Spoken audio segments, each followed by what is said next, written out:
It should be family first and foremost, church, and then your community. But never rely on the state. What the government giveth, the government will eventually take away, because the government does not produce. Hello YouTubers, Alaska Prepper here. Ladies and gentlemen, I put up a video yesterday saying something about the starvation has started. And it has. There are millions of people around the world starving. Literally starving to death. And I believe in that video I told you, why is this important to you? Because eventually this will come to the United States. Maybe not tomorrow or next year. But a democracy, ladies and gentlemen, is a slow process of the unraveling of the state. Meaning that once the state runs out of other people's money, then they will stop giving you that which they gave you in the past. And now we see that a bill in Iowa is being proposed to ban people from food stamps and or what they can purchase from food stamps. Now I know that this is a very touchy subject, so I'm going to keep it very neutral. I have my opinion, and I'll share that with you right now. The government has no right giving anything to anyone, because the government cannot create anything. It can only take from other people. However, there is a however there. You have to understand that all of the problems that exist, all of them, all right? Yes, I understand there are some people that are just lazy, but I believe that's the minority, right? There are some people that are lazy that just do not want to work, do not want to get a job, and they've found a way to work the system. I understand that. But most of the problems that exist, which hinder people from being able to make a living, from being able to have savings that actually have purchasing power. All of these problems, they were created by government. Why? Because democracies don't work. You have a segment of the population, which is above 50%, that will always vote for the government that gives them the most. And that, ladies and gentlemen, is a democracy. And who do you think the government's going to take the money from in order to keep their promises to the people that voted for them? It's going to take it from you. Even you, the person that voted for them. Believe it or not, even if you're very low income, the government is taking money from you. You just don't know it. And for those of you that don't understand what money represents, it doesn't represent a paper bill. It represents your time and your labor. And if you're getting something from the government that you did not earn, then that time and labor that was given to you was taken from someone else. But the keynote is this. Whatever problems you may have, let's say you're unemployed. Let's say that you lost your savings. Let's say that the savings that you had that you once thought would get you through a retirement is now not worth what it was worth when you earned it. All of these problems, ladies and gentlemen, they're all created by government. The free market is the best thing that can happen to an economy or a society, because freedom always allows an economy to find its equilibrium. So now people are faced, in Iowa at least, they're faced with the possibility of being kept from getting as much as they got before, and or with what they get, they are limited in what they can buy. This has to be a lesson, ladies and gentlemen, that we cannot rely on government. But AP, then why are there 41 million people in the United States that are receiving SNAP benefits? Well, if you take a look back, all the way back in the late 1960s, I believe, when the government started the war against poverty, there were less people dependent on government handouts. And the reason that there are so many people, in my opinion, on SNAP benefits is because of SNAP benefits, ladies and gentlemen. Listen to this story really quick. This is a story about when food stamps were first introduced in Rochester, New York, right in the middle of the Great Depression, or probably close to towards the end of the Great Depression. On the morning of May 16, 1939, F. FSCC officials watched anxiously as they opened their doors inside Rochester's old post office to launch the country's latest relief measure. A newspaper reported and photographers jockeyed for position to document history in the making. The first person in line approached a cashier window. Ralston Thayer, a 35-year-old machinist who had been out of work for nearly a year, handed the clerk $4 from his latest unemployment check and received $4 of orange stamps in return, as well as $2 of blue stamps for free. Now, let me take a quick break. The Great Depression. What caused the Great Depression, ladies and gentlemen? Look back, do a little bit of research, see what you find. No, it wasn't because of the stock market. Yes, that was the reason why it started going downhill for the American economy and the American financial system. But what really caused the Great Depression?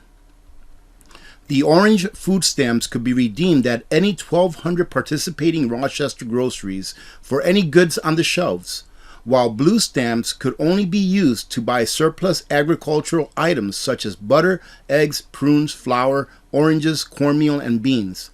Grocers could exchange the food stamps for money at commercial banks and FSCC offices. And then this person here, Mr. Thayer, he said, quote, "I never received surplus food before, but the procedure seems simple enough, and I certainly intend to take advantage of it."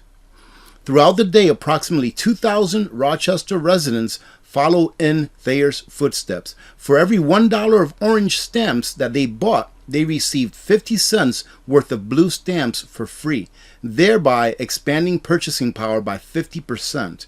That afternoon, waves of customers poured into Rochester's grocery store with their crisp new booklets of orange and blue stamps in hand. Now, the question that you need to ask yourself is this: where did the government get that additional 50% purchasing power from? $4 was a big deal back then. In 1939, $4 was a big deal. And today it can barely buy you a gallon of gas.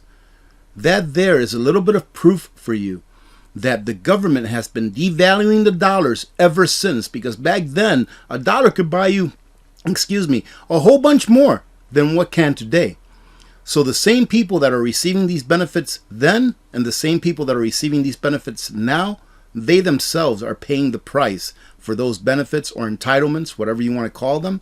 They themselves are paying the price along with everyone else. Why? Because government cannot produce, and eventually they will run out of other people's money. Again, just like the government destroyed the family unit, it also destroyed that feeling of responsibility that we have of taking care of our elders. Remember, if for those of you that may be old enough, and I know that in a lot of other countries this still exists, but remember when you would never get rid of your parents and put them in a home? You remember when children had a sense of responsibility of making sure that their parents were taken care of when they got into their older age. The government has taken that away through taxation, through laws, through policies, and now that which the government has been giving to many people for many years, now it's thinking about taking that away from you. And that's because the government is going broke. It should be family first and foremost, church, and then your community. But never rely on the state, i.e., be it the state at a state level or the state as being in the government, the federal government. Because one thing that I can guarantee you is that they will always let you down when you least expect it. Now imagine that, ladies and gentlemen, you as an adult being told what you can and can't buy. And stick towards the end of this video, because I'm going to correlate this exactly to how this, ladies and gentlemen, is going to affect every single American. Guaranteed. The new bill, House File 3, dictates what the more than 250,000 Iowans who rely on SNAP can or cannot buy at grocery stores. HF3 also targets several other public assistance programs, such as Medicaid, and reduces the income level Iowans need to qualify for the program. So it looks like they're trying to shed people off of the program. And ladies and gentlemen, let me tell you what, we are entering into a time where unemployment is going to skyrocket. I told you, and I've been telling you this for years now, there will be starvation in the United States. It's just a slow rolling train, but we will get there eventually. And there will come a day when there is absolutely nothing that government will be able to do for you, or won't. Some of the proposed restrictions mean that low-income, older, or disabled Iowans who rely on SNAP benefits would not be able to purchase items like fresh meat, white bread, or sliced cheese. The bill dictates that people can only purchase 100% whole wheat bread, brown rice, and 100% whole wheat pasta. No white grains allowed. Also on the do not buy list are baked, refried, or chili beans.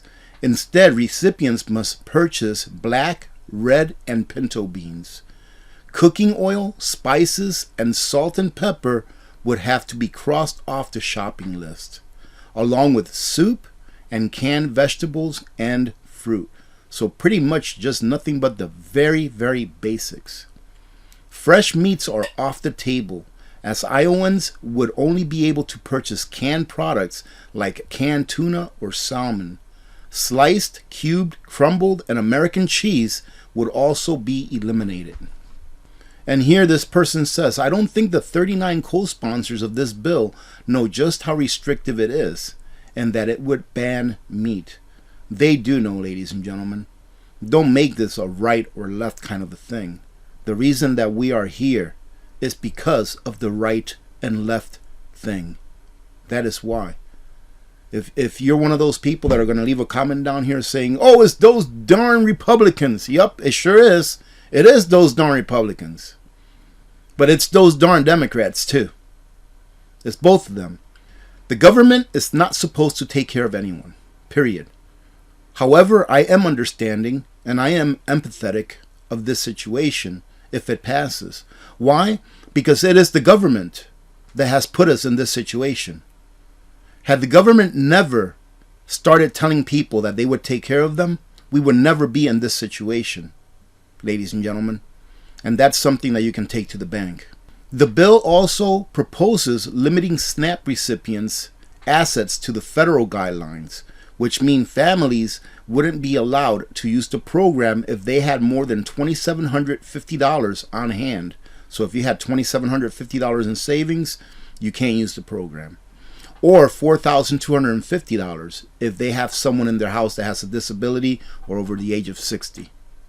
It also exempts just one vehicle, meaning that if you have two vehicles, you're automatically disqualified for the program. They really discourage households from saving for emergencies because you can't really have an emergency savings account past a certain value or you'd be kicked off the program. Iowa is not an outlier when it comes to food insecurity. The GOP is also targeting SNAP on a national level. Family, church, community. I talked about this a while back, and I've mentioned it here and there. But I said that in my lifetime, I believe that within the next generation or so, after we're done with this phase of suffering that we're going to go through for the next several years, I said that in my lifetime, we will end up going back to the way that it used to be, to where there was value in the family unit, to where there was value in the elders, where we actually cherished our elders and our families, that we will be going back to a time like that. Why is that? Ladies and gentlemen, like I said before, this government is going broke. And when a country goes broke, things change drastically. And there's a lot of pain in between. And I believe we're going to see that. And we are starting to see that. Now, when you hear on TV one day, some pundit from the government or the Federal Reserve say, we are going to institute a centrally banked digital currency, a CBDC. It's going to be just like this, except worse. because it's everyone that will have to abide by the rules that they program into your money. So think about that. That's where we're headed. So for those of you that are saying, why in the world are they doing this? You can't buy white bread. You can't buy meat. Think about that when we get a CBDC. Having said that, I hope you got something out of this. Don't get angry at the left or the right. Get angry at the system, because it is the system, ladies and gentlemen, that's keeping people down. The system. Have a great day. God bless every one of you. I'm Alaska Prepper. God bless America, and I'm out.